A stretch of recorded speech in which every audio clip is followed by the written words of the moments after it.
নামটা লিখবে। ওই আমার ইমানদারের চোখের সামনে যাইয়া নামটা ধরো। এবার ইমানদারের চোখের সামনে পূর্ব মাঝখারাই সেইভাবে নামটা ধরবে। ইমানদার যার প্রেমের পাগল সেই নাম দেখলে তো ফানা হইয়া যায়। ইমানদার আল্লাহর নামটা দেখে আল্লাহর নামের উপরে ফানা হইয়া গেল।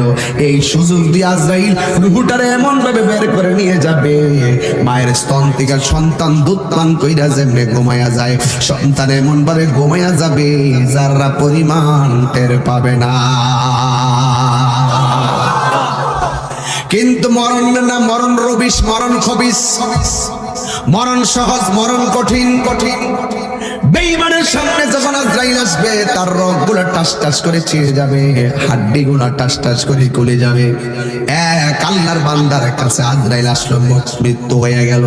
মরণ হওয়ার পরে কবর করতে গেল, কবর পুরা শেষ হয়ে গেল। কিন্তু যেই লোকটা মারা গেছে, লোকটা